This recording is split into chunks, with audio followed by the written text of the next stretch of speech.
হঠাৎ করে আমার মা মেয়ের উপরে দিয়ে যে এত একটা মানে এত বড় একটা অ্যাক্সিডেন্ট হয়ে যাবে এটা আমি কখনোই কল্পনা করতে পারি নাই। আমার মেয়ের 1 মাস 12 দিনের দিন এমন একটা বিপদ হয়ে গেল। যাক, তাও আলহামদুলিল্লাহ, যা হওয়ার, যা বিপদ হওয়ার, যা কষ্ট পাওয়ার আমার উপর দিয়ে গেছে। আমার মেয়েটার যে কিছু হয় না এটাই আলহামদুলিল্লাহ। কারণ আমার মেয়ে ছোট্ট একটা বাচ্চা, ওর কিছু হয়ে গেলে আসলে ও তো আর মুখে বলতে পারতো না। ও হয়তো অনেক কষ্ট পাইতো, অনেক যন্ত্রণা হইতো ওর ভিতরে, কিন্তু ও তো সেটা আমাদের মানে প্রকাশ করতে পারতো না। ওর তা আমি তো বড় মানুষ, আমি কান্না করতে পারি বা কাউকে বলতে পারি যে আমার যন্ত্রণা হইতাছে বা আমার প্রবলেম হইতাছে। তো যাই হোক, যা হওয়ার আমার উপর দিয়ে গেছে। তো যতটুকু অসুস্থ আছি আপনারা সবাই একটু দোয়া করবেন আল্লাহর কাছে, যাতে আমি খুব তাড়াতাড়ি সুস্থ হয়ে যাই। কারণ আমি যদি অসুস্থ থাকি তাহলে আমার মেয়েটার অনেক বেশি কষ্ট হবে। কারণ আমি অসুস্থ থাকলে তো আমার মেয়েটার ঠিকমতো আমি ধরতে পারবো না, খাওয়াতে পারবো না। আর একটা সন্তান তার মায়ের কাছে সবচেয়ে বেশি মানে সেফটিতে থাকে বা আদর পায়। সবাই আদর করে, কিন্তু ওর কাছে মনে হয় বা বাচ্চাদের কাছে মনে হয় যে মার কাছেই শান্তি। তো জানি না কি হয়। আপনারা সাথেই থাকুন, তাহলে তো বুঝতে পারবেন যে আসলে রিপোর্টে কি আসে। তো এই যে পা হলো নাড়াইতে পারতেছি না, অনেক বেশি কষ্ট হইতাছে। আপনাদের ভাইয়া হলো কুলে করে নিয়ে আসছে, কারণ আমি তো পা দিয়ে পাড়াই দিতে পারতেছি না। জানি না আমার পা কি ভেঙে গেছে না কি হয়েছে, সেটা এক্সরে করলেই বুঝতে পারবো। তো এক্সরে রুমে হলো যে স্যার ছিল সে বলতেছে আমার পা নাড়াইতে, কিন্তু আমি তো পারতেছি না। সেজন্য সে আমাকে একটু হেল্প করতেছে আমার পা নাড়াই দেওয়ার জন্য। বাম পায়ে প্রবলেম না, ডান পায়ে হলো প্রবলেম হয়েছে। তো যাই হোক, দেখি যে রিপোর্টে কি আসে।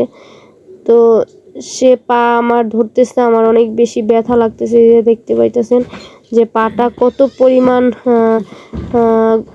ফুইলা গেছে, দূর থেকে বোঝা যাইতেছে। আর কাছ থেকে তো কি বলবো, অনেক বেশি মানে সাথে সাথে ফুইলা গেল। মানে আমি তো প্রচুর পরিমাণে ভয় পেয়ে গেছিলাম যে কি হইলো না হইলো জানি না। তো ওই যে ওই রুম থেকে হলো এই রুমে ঠিক ইয়া করে ওই রুম থেকে হলো ওখানে ছেড়ে দাও, ঠান্ডা হোক। তো যাই হোক, হ্যাঁ আল্লাহর রাস্তাটা বিপদ বানাই ফেলছি আজকে। শরীরে ব্যথা পাই না, যেহেতু মানে মাথা ঘুরায় পড়ে গেছি। পায়ে শক্তি থাকলে আল্লাহ অবশ্য মাফ করছে। হইতো না। তো দেখি রিপোর্টে কি আসে। আমার বুকটা ভিতরে ওখানে তো কত করতেছে দেখে আমি যে মাল্লানি পাওয়া গেছে তো পড়ছি পরে দাপ করে তুই সিকরা সিকি লাগাইছি, আমার পাও শেষ, আমার পাও শেষ। আমিও তো কিছু আমার পাও না ভাঙ্গেই গেছে, আমি কিন্তু সুইটটাও গেছে কিছু ভাঙ্গেই গেছে গা। ওই দেখি আমার মাথাটা ভিতরে টেকু দিছি। জীবন না দিয়ে আমার বাইরেই জায়গা। এখন এটা হলো আমার পায়ে লাগাতে হবে। তাহলে মা তুমি চিন্তা করো, আমার মাইয়ার কিছু না, মাইয়া তো আমার কুলে গেছিল। বাবু পড়ছে পরে না আমি পড়বো, বাবুরে আল্লাহ ডাইনো তিন বার করছে না। সেমনি যদি হাত না ছুটে যেতে কি অবস্থা হইতো, আমি এই ডরে বাঁচি না।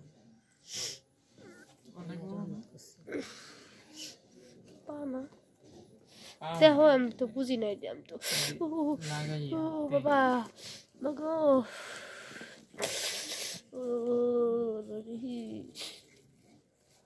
কোনো মলন টলন দেয় নাই?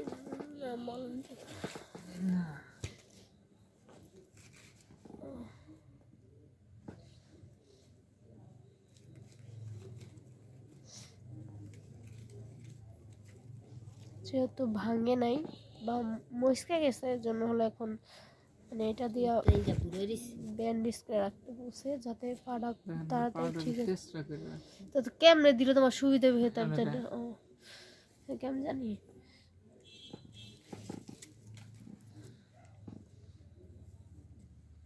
মনে করছে গিরায় বান্ধে বেলে এটা ভালো করে মিলিয়ে দিও তো বন্ধ করো।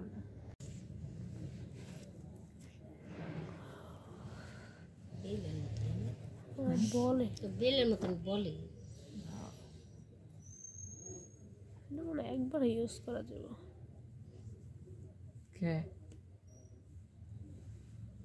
যে টানতাছে মানে বলতাছে না রাতে আবার কেমন ইউজ করবো মেলে মিলে দেবো ঘুরে থাকলে আবার এই ভালো করে টান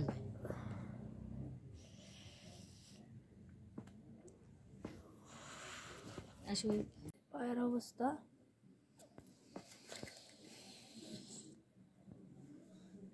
তাই আমি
হয়েছে